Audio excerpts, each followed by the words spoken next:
What is up, wrestling fans? Welcome to episode number 279 of the Smark Out Moment Smack Talk podcast. As always, I am your host, Tony Mango, and this is the Hot Tags edition of the week, where I'm going to be breaking down some of the current events, rumors, news, gossip, or whatever the hell else I feel like talking about that happened over the past couple of days in the world of professional wrestling.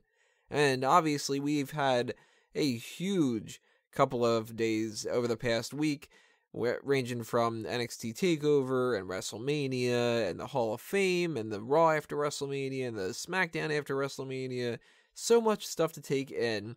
But we kind of talked about a lot of the different things through our review of NXT TakeOver and our WrestleMania review. And the Raw and the SmackDown itself, I don't think they need to have like their full-on breakdowns, sort of, you know, in the same vein of like a post-show or anything like that, but nonetheless, we're going to hit on a couple of the same things here, and a couple other stories that maybe people have slept on in the process too. And that's where I want to start things off here. They announced earlier in the week that they are indeed going to be doing a women's tournament. It's going to be happening in the summer, and they didn't really give a ton of details about it because I'm sure they want to keep some of those close to the hip in case they want to change things around.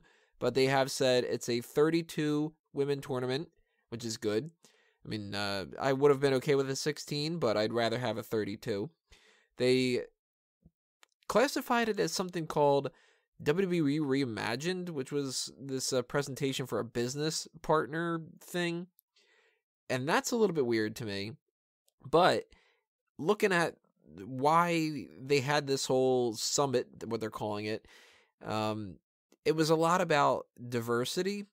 So when you think about how they wanted to target, say, their Chinese market with a bunch of new Chinese recruits, and they're doing this women's revolution, and they want to kind of build up that division and make sure that people know that it's not just, you know, the same eye candy type of women that they used to do and stuff, it does kind of make sense that they would wait until now to actually do it. But then, of course, you know, with everything else with WrestleMania week, it gets swept under the rug and nobody really pays that much attention to it. So I wanted to start things off with that.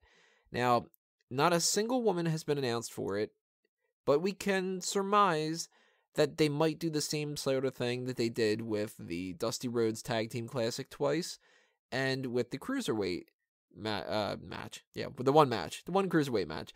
The Cruiserweight Classic that they had, where maybe we're going to see some people from NXT. Maybe we're going to see some people return to the company that used to be in there before. And maybe we're going to get some developmental people or just some outsiders. And there's a wide variety of different people that they could throw into the mix from all sides of the spectrum. Because keep in mind, the NXT roster is going to need a couple more women, but not too many people are going to be making their way up here. And later on, we're going to talk about the call-ups from WrestleMania. In the process of that, not a single woman has come up from NXT to the main roster on Raw or SmackDown this week. That's not to say that it's not going to happen next week, the week afterward, whatever. But I think we're not going to be getting any women from NXT moved up to the main roster until Asuka loses that title. And I think it's going to be happening around Backlash. We'll get to that in a little bit too. But we currently have Aaliyah, Asuka, Billie Kay, Ember Moon, Liv Morgan, Mandy Rose, who has not really been that much of a part of the NXT roster as it is, but she still technically is a part of that. We also have Nikki Cross, Peyton Royce, and Ruby Riott. None of those women, except maybe Mandy Rose, could potentially end up showing up in this women's tournament. I don't think that's fair to have a 32-women tournament and have the main roster women or the NXT women that are primarily on the NXT roster actually show up in it. Mandy Rose is a possibility, though, because she has not really made her debut. Now, of course, over the next week or so, we might see her show up on an NXT show, and if she does that, and they kind of bring her up a little bit more similar to, say, like the Ely brothers or Patrick Clark or even Tian Bing, those people are kind of on the back burner, yet they still are kind of technically a part of the roster. So those are the ones that you would have seen in the Dusty Rhodes Tag Team Classic, and they might be applicable when it comes to the women's side of things for the women's tournament. That makes me think that some of the possibilities here are not just Mandy Rose, but Daria Baronato, Danielle Camella, Macy Estrella, or Estrella. Why am I saying that? Estrella, I think is how they pronounce it. We know that they signed Sarah Bridges. We know that Rosie Lotta Love from TNA, she's going by Mary Kate. She has been a brand new name thrown into the mix. Kimberly is somebody who has not yet made her debut as far as I know. Bianca Blair, I still don't know who that is, and I still don't know who Victoria Gonzalez is. But we could also see maybe, I don't know, Victoria as far as Lisa Marie Varon show up. Maybe even somebody like Sarah Amato. I don't know. We could see any name that's a woman in the company that's not on Raw, SmackDown, or a primary person on NXT, possibly in the mix. And when we talk about returning superstars and women, I don't think we're going to see somebody like Kelly come back and be in this tournament. But Victoria, as I mentioned, she is somebody that I could see wanting to have that kind of a role. Kind of like Tajiri did, or Brian Kendrick, where she can be the veteran that kind of ushers in a new era, sort of, I guess you could say. A little bit of putting people over, a little bit of training them, and a little bit of just adding some star power to the mix too, because that's another thing that they're going to need a little bit of that when it comes to the tournament. Now, they don't need a ton, because we know that this isn't really targeted towards the outside perspective, kind of like what a WrestleMania show would be. But they do want to have some people in there that people go, oh man, yeah, wow, I've heard about that person before. And we can assume that Deonna Purrazzo is probably going to be in it. There's a good chance that some people from Ring of Honor maybe show up. Maybe even Maria is a part of it, although I think she would probably just go to the main roster. Maybe we're going to see some old NXT talent that no longer is a part of things anymore, like the original season. I don't know really who would be applicable when it comes to that, because most of them are kind of out of the game already. You know, AJ Lee's not going to be showing up. Caitlyn's not going to be showing up. I don't think that Jamie is really doing any of this kind of stuff anymore, but it's a possibility. In any scenario, though, this boils down to they've got people from all different avenues that they can bring into the tournament, and it could be perhaps their best tournament if they get the right people. This could be a lot of fun, and I don't want people to think that just because we've got this whole WrestleMania stuff going on that this wasn't a big announcement. This could be huge for the summer. Now, of course, I'm going to be focused a little bit in the summer for my own tournament when it comes to the women, and of course the men too on top of that. It's the Sexiest Superstars tournament, which real quick, I want to throw out a reference to the fact that our current tournament is just about wrapped up. It's the Smark Madness tournament, where you can vote on the best finisher of all time, and you guys narrowed it down to the RKO and the Stone Cold Stunner. And there is a pretty sound winner right now at the moment. I'm not going to say which one, but there's still time for you to vote if you want to go one way or the other. And if you get those votes in as soon as possible, that's better, because I'm not too sure if I'm going to be recording something Wednesday night or Friday night of a breakdown of the whole thing and the results all kind of packaged all in the one kind of podcast there. But just a quick mention about that. So let's move on to some of the other topics I was alluding to a little bit earlier, which one thing was that I don't think that Asuka is going to be losing that title until the next TakeOver, which they announced it this time. I was pretty surprised about this. I thought that we wouldn't get another TakeOver until SummerSlam, yet we're going to get NXT TakeOver Chicago on May 20th, right before Backlash, which is pretty strange to me, because if you think about it, they've been doing NXT TakeOver shows pretty much just before the Big Four. We got our Royal Rumble one with San Antonio. We got a WrestleMania one with Orlando. We know already that we're going to get one for Houston and, what was it, New Orleans or something like that, I think? Oh, no, Brooklyn again, right? Yeah, Brooklyn 3, and then Houston for Survivor Series. I thought that was it. I mean, they had already announced 4 of these throughout the year, and if you're already talking about later on in the year, it's weird for them to just insert another thing. But they are switching the calendar up a little bit here, and we know that there was a rumor going around that Bad Blood was going to be returning, yet now it seems like that might not necessarily be the case, which I'm not too shocked about, because why would they want to do a thing called Bad Blood in a more PG environment when they've got all these other things that they can do, like Breaking Point and Vengeance and Judgment Day, and I hope not Judgment Day, and I hope not Vengeance. I hope Breaking Point, because that's such a good title. God damn it, use it. But nonetheless, when it comes to the NXT TakeOver Chicago event, I did not see that one coming. And the fact that they've got that right before Backlash instead of a random Saturday or something like that is a little bit weird to me. So I don't know if they've got plans for something weird to happen here, but I do think that this is where Asuka is going to be losing that title to Ember Moon. It's pretty soon after we've had this Orlando thing. And they had a match where it was kind of like Ember would have won it had it not been for Asuka playing up the heel role a little bit.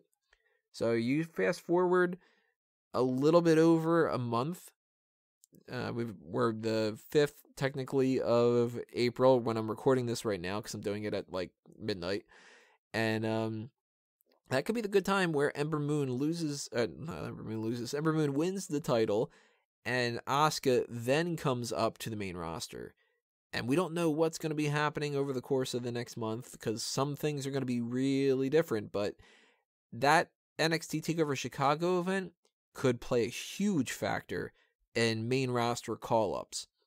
Now, the other thing to talk about, and we're going to group these two things together, but we're going to wait, are the NXT call-ups and the Superstar Shakeup. So put a little pin in that. We're going to sidetrack a little bit here, because I'm going to save those to the end here and talk about two other side things. One of them is that Shelton Benjamin has been cleared to compete, according to himself, essentially. So he may be showing up on SmackDown, and I was kind of hoping that he would have with everything going on this week, but he didn't, alas.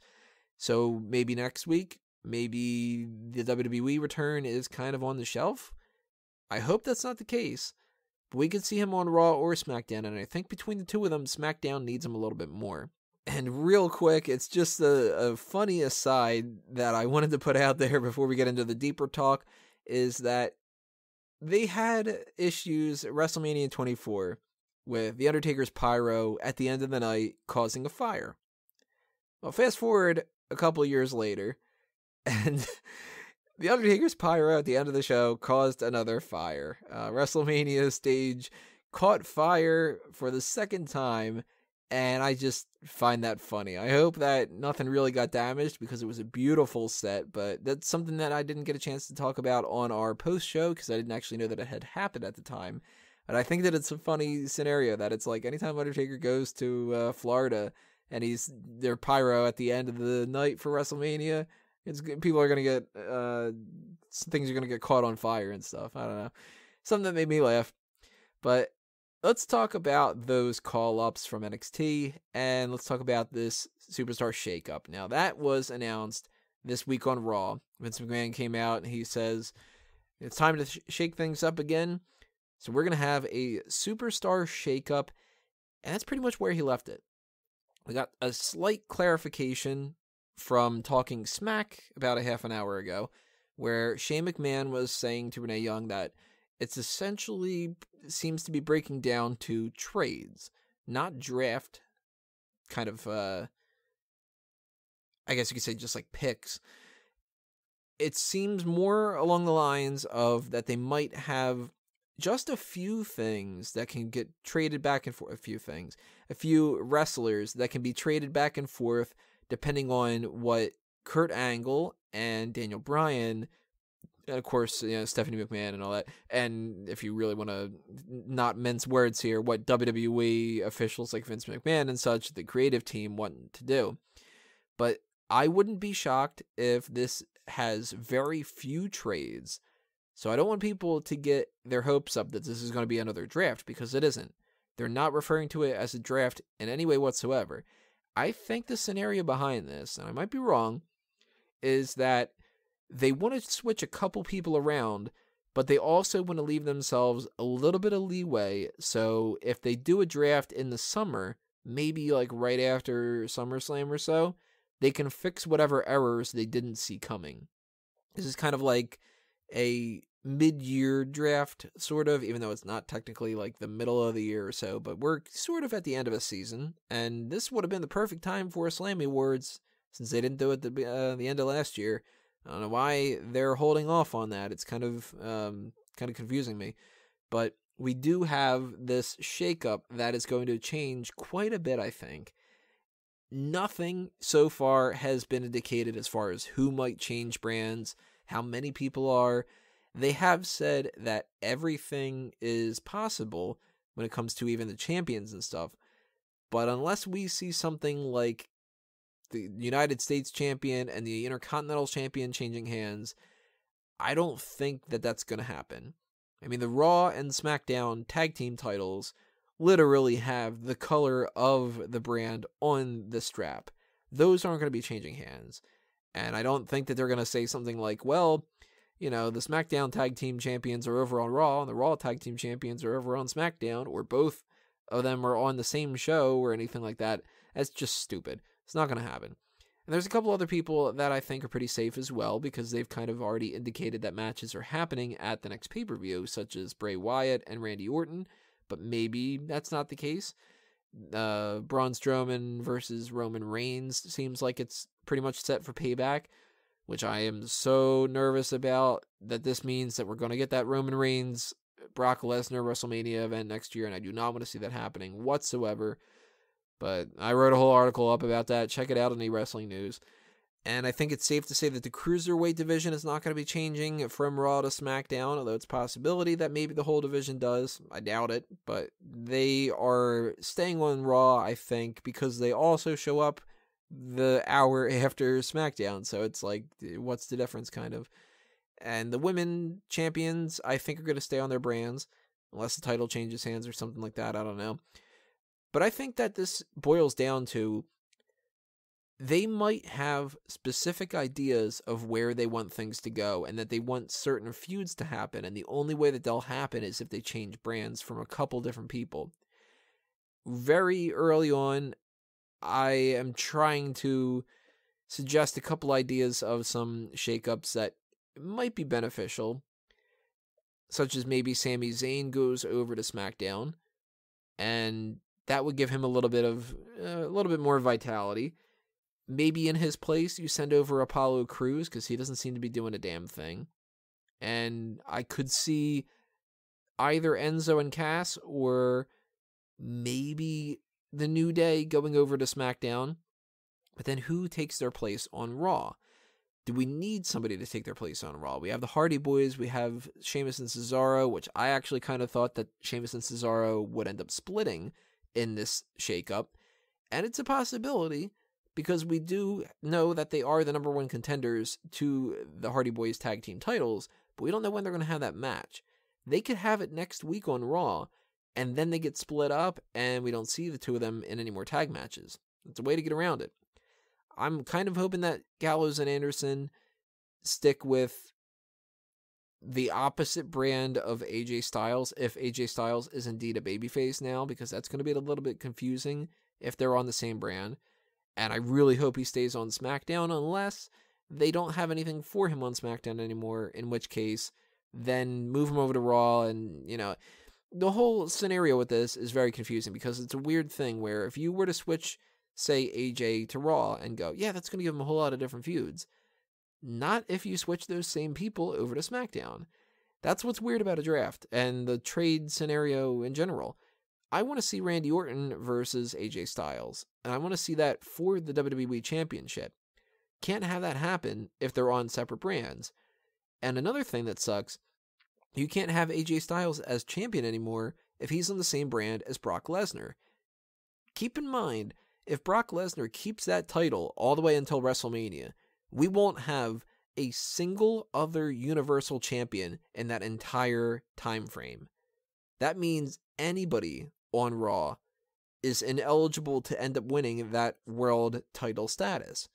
So if you want somebody to be a world champion, you want them to be on SmackDown right now. That's why maybe it's a good idea if Roman Reigns stays on Raw, and maybe it's a good idea if AJ Styles stays on SmackDown, because then he can get another run with it. There's rumors that maybe John Cena and Nikki Bella go over to Raw. I don't really think that that's necessarily the case because we've got Daniel Bryan on SmackDown, and we know that Nikki Bella and Daniel Bryan and John Cena and everybody's all kind of tied together and stuff, so it's a lot easier on their schedules that way.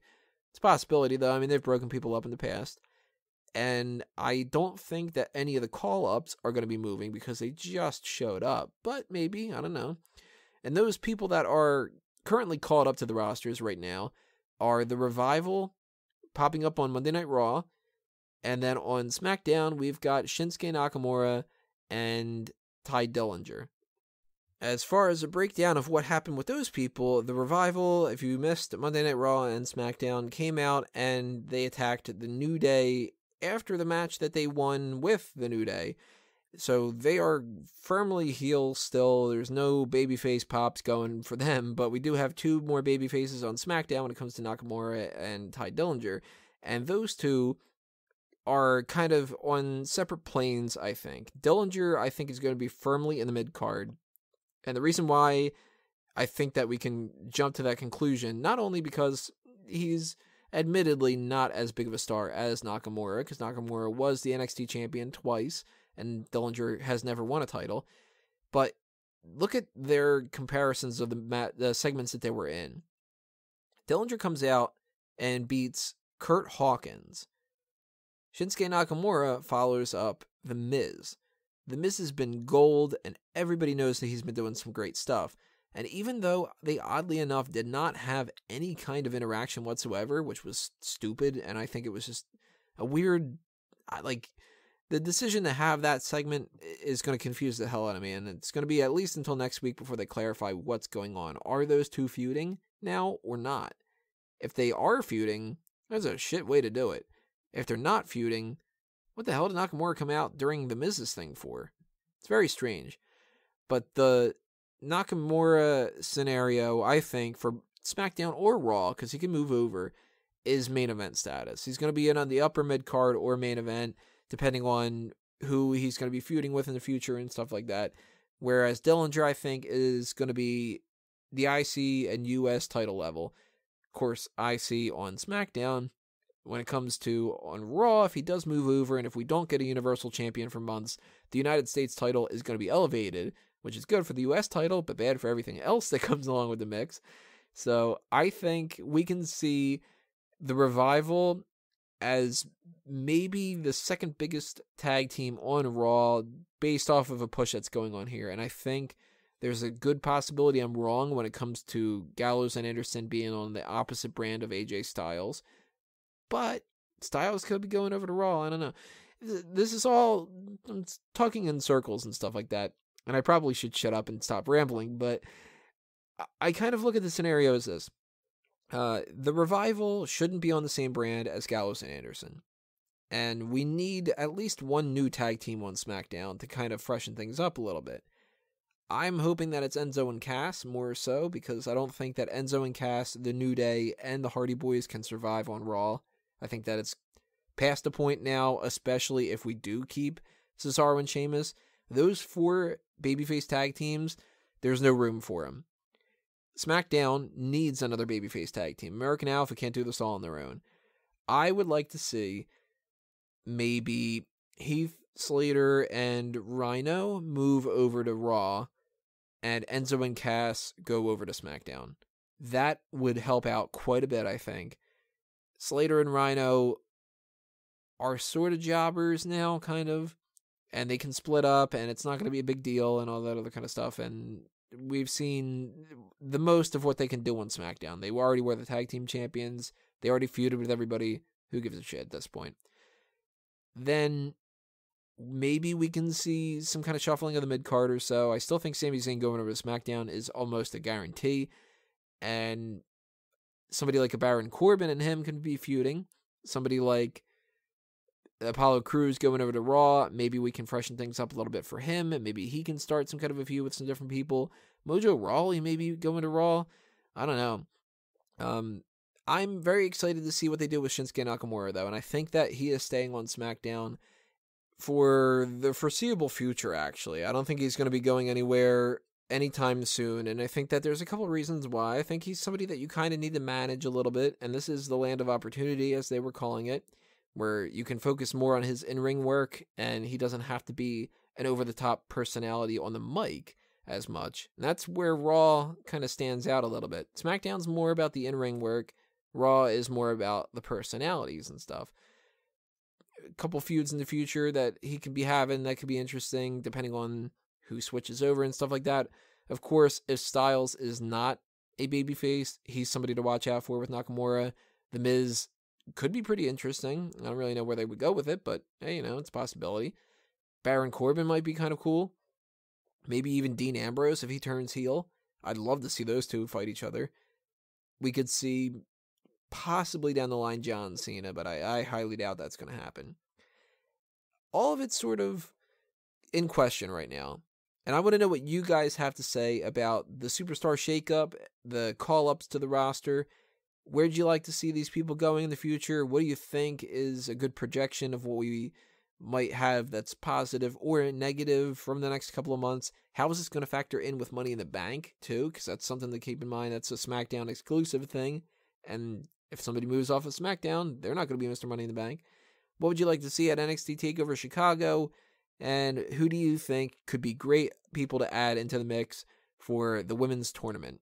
Drop those comments below, whatever they may be, and make sure that you hit that subscribe button if you haven't already. Hit that thumbs up as well to like the video and give this a little bit of a boost. And follow us on Facebook and Twitter, and the website, and everywhere else. This is going to do me in for this episode, though. Thanks for listening, everybody. This has been another Smark Out moment, and I am being counted out.